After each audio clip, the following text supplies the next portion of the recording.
Sellersnap is the most expensive repricer on the market, but is there a reason for that? Yes, they have way more features than the other repricers on the market, and you can go way more in depth than with other tools. So what I'm going to do in this video is I'm going to dive deep, and let's start right now actually, on what it looks like to actually reprice with Sellersnap.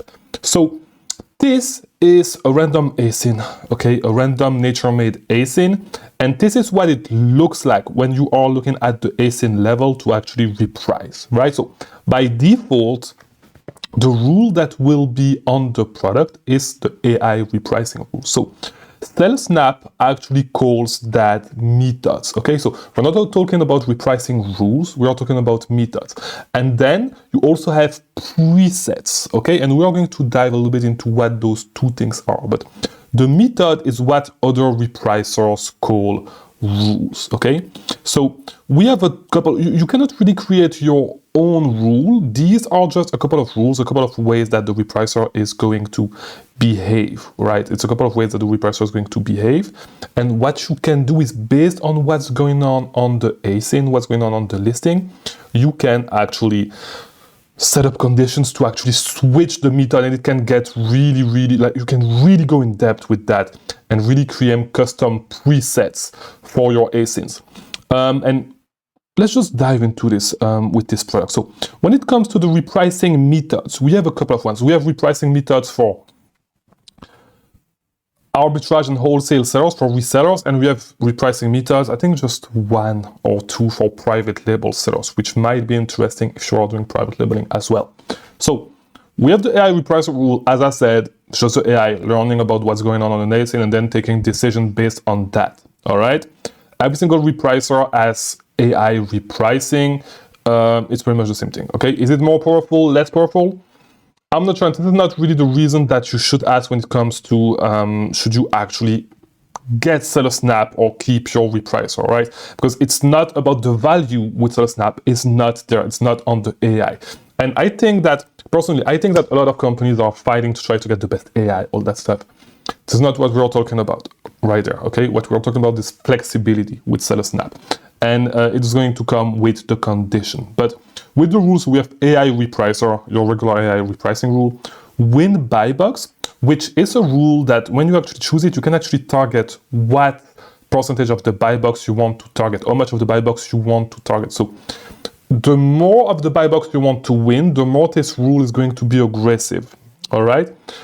So of course, if you put 100%, it's going to be way more aggressive than if you put 50%, okay? Because if you put it at 50%, you can reprice up, you can try to get sales of the buy box, you're not going to undercut constantly, right? This is always going to work, and this is going to adjust the aggressivity. Then you have follow the lowest SFP offer, seller fulfillment prime, follow the lowest, like follow lowest multiple competitors, and then you can choose the competitors, right? And follow them. So instead of following the buy box, just follow them, follow lowest FBA, follow lowest FBM, follow highest, follow the buy box, follow the competitor. If you want to follow one specific competitor, just put a fixed price on the product. And this is not looking really interesting right there. But it's going to look interesting if we have some condition, if we want to add some conditions, right? Follow lowest competitor, follow a related asyn, which is going to be really good if you do private labeling, because you can just follow the price of another asyn, right? Follow multiple related asyns, if you have multiple asyns to actually follow. Set to max price, set to minimum price, set to last purchase price, and recurring price change. So if you do this, you can actually switch the price, like decrease the price, whatever, every 15 minutes or whatever time you actually choose, right? So what gets really interesting, and this is where the money is with Sellersnap, what gets really interesting is the conditions, okay?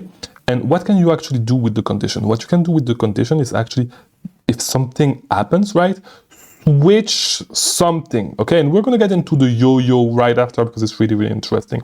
But in this case, if, for example, the buy box is suppressed, if your quantity gets low, if the buy box is suppressed and you're not admin, if an FBA seller is on the listing, if an SFR, like based on all these conditions, and the one that I use the most currently is the no purchase condition. All right, so for example, if no purchase happened in the last 2 hours, what I'm going to do is switch from win buy box, for example, or let's just keep it that way. If it's a product selling really, really fast, no sales in the last 2 hours, what I'm going to do is go straight to my minimum price, okay?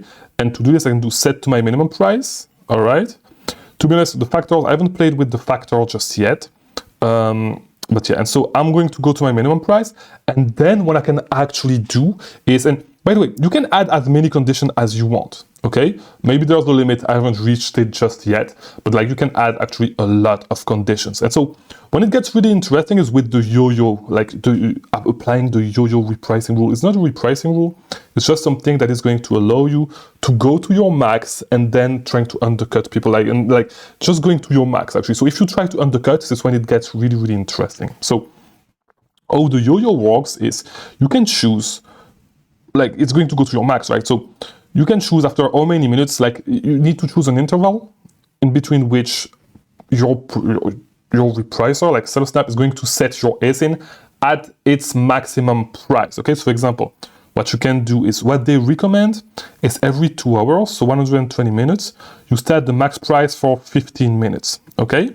And so you can play a lot with that, especially if you undercut, if you want to undercut the buy box, doing all that, you need to reprice up, especially like if you're really, really aggressive, you know, with something like target buy box share to 100%, you want to apply the yo-yo to make sure that you're trying to get the price up, right? Because what's going to happen is that there's people that are going to follow you up, okay? They are going to follow you up. And by the way, here's my socials, they just showed up.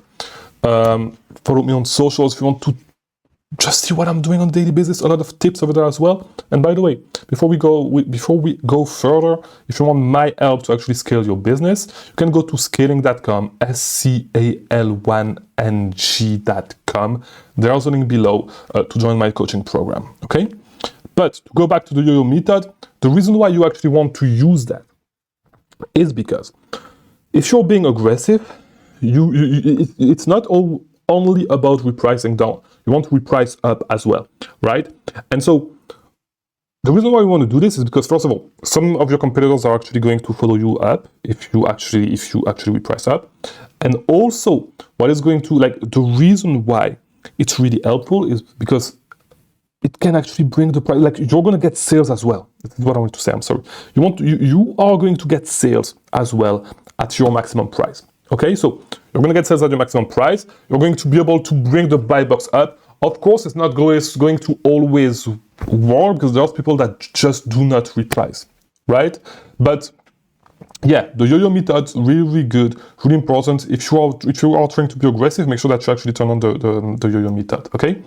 Now, when it comes to no purchase, there's a ton of things that you can do. I like set to minimum price based on different conditions. You know, like there's a ton of things that you can do.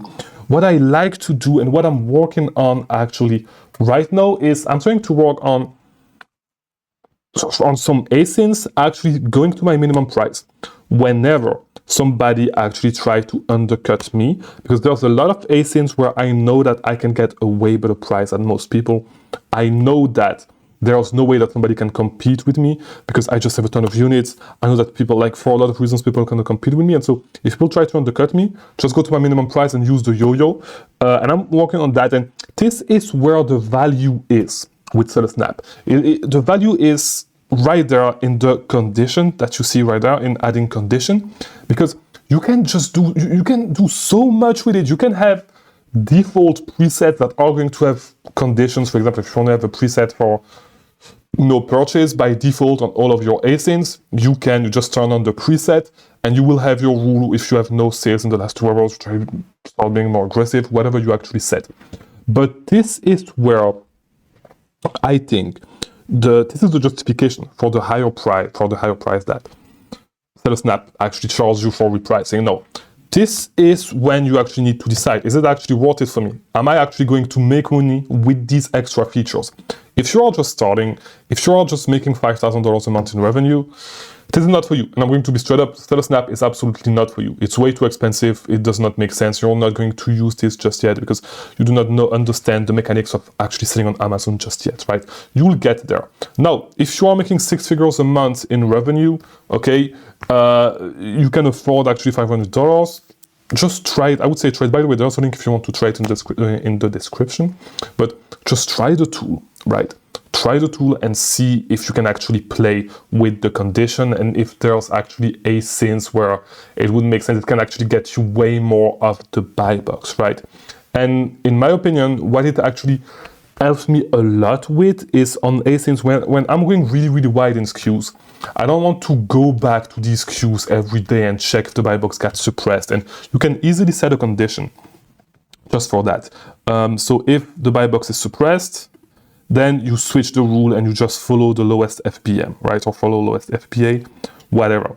And so with other repricers, usually the truth is that AI rules are not really working great when the buy box is suppressed. I do not like it too much, and then usually I switch my rules manually.